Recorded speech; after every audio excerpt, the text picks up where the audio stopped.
A.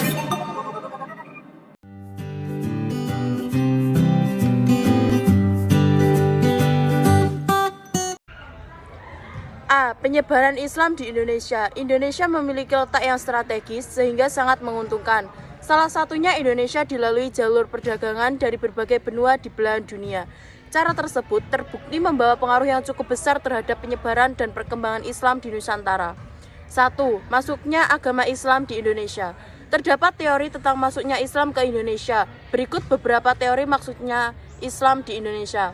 Barat, G.W.J. Drewes merupakan pencetus teori Gujarat dan Snook Horgons beserta kawan-kawannya merupakan pengembang dari adanya teori Gujarat ini. Teori Gujarat merupakan teori yang menjelaskan tentang penyebaran ajaran Islam yang masuk ke Indonesia melalui jalur perdagangan yang dibawa dari India Muslim, Gujarat di Nusantara pada abad ke-13. Terdapat bukti-bukti yang menguatkan penyebaran Islam di Indonesia menggunakan teori Gujarat ini. Salah satunya adalah makam Malik As-Saleh yang merupakan pendiri kerajaan Samudra Pasai.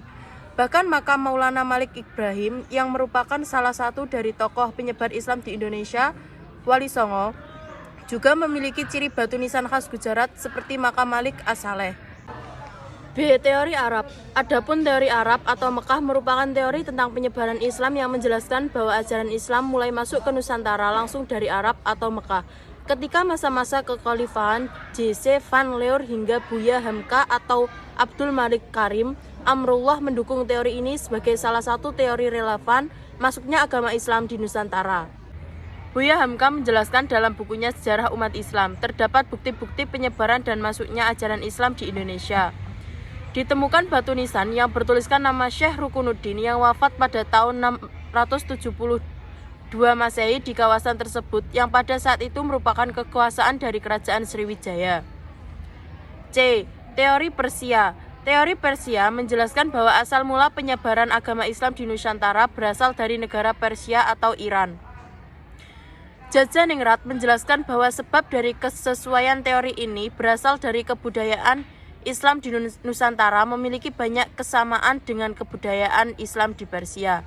Contoh dari kebudayaan Islam di Nusantara yang menyerupai kebudayaan Islam yang dimiliki di Persia adalah kaligrafi pada makam batu nisan di wilayah Nusantara.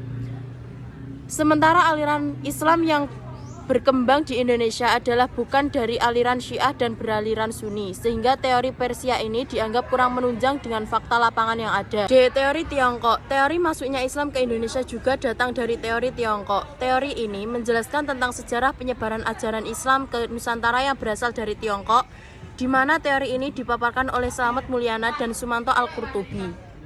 Teori Tiongkok ini didukung oleh bukti seperti perpindahan orang-orang Muslim Tiongkok dari Kanton ke Asia Tenggara, khususnya Palembang pada tahun 879 Masehi.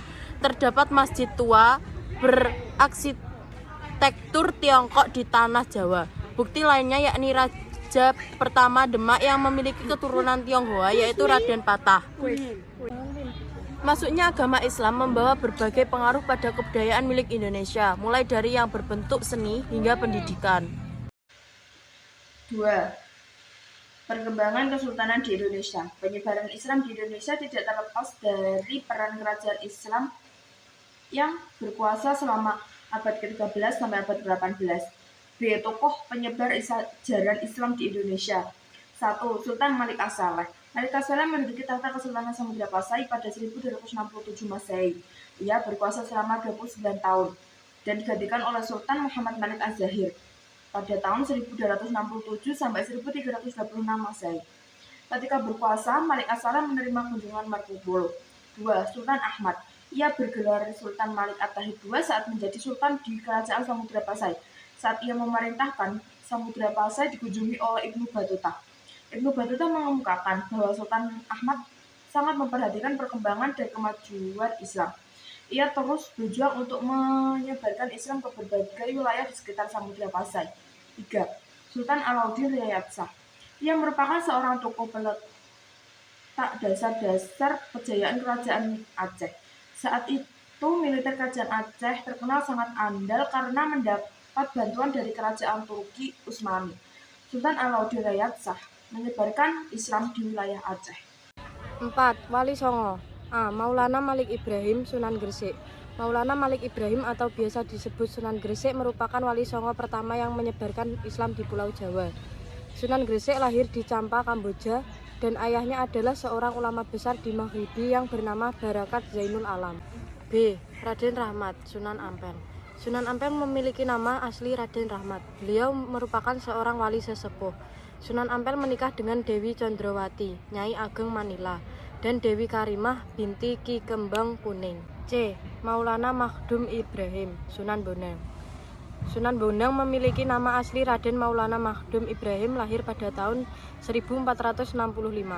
Sunan Bonang merupakan anak dari Dewi Condrowati dengan Sunan Ampel. Nama Bonang merupakan sebuah nama desa yang berada di wilayah Kabupaten Rembang. Nama Sunan Bonang diambil dari kata Bong-ang, yang merupakan nama marga ayahnya yaitu Bong Swiho atau Sunan Ampel. D. Raden Paku, Sunan Giri. Sunan Giri memiliki nama asli Raden Paku dan diberi nama Joko Samudro oleh ibu yang menemukannya di lautan.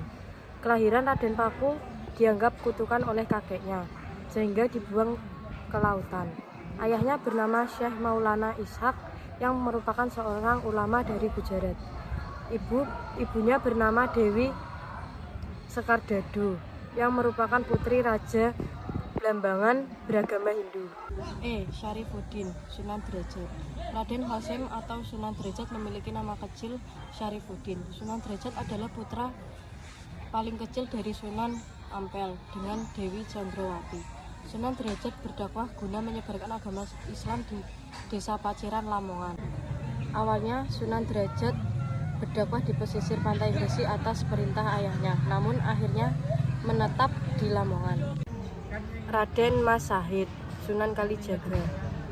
Raden Said biasa dipanggil dengan Sunan Kalijaga, lahir pada tahun 1450.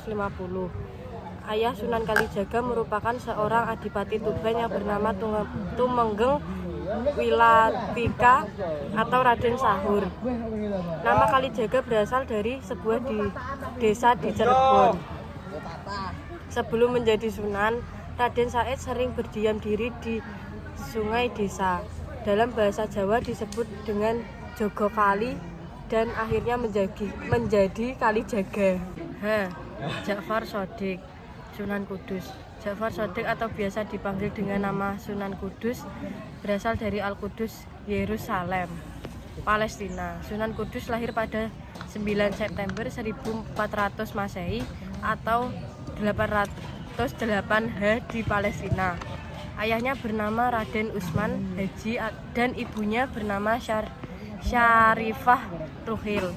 Sunan Kudus datang ke Pulau Jawa bersama ayah dan kakeknya, jadi bukan merupakan warga asli Kudus. I. Raden Umar Said, Sunan Muria. Raden Umar Said biasa dikenal dengan Sunan Muria diberikan sesuai dengan tempat tinggalnya, yaitu lereng Gunung Muria. Ayahnya adalah Sunan Kalijaga. Oleh sebab itu, cara berdakwahnya menggunakan metode yang sama. Metode tersebut adalah dengan kesenian dan kebudayaan masyarakat Jawa. 4.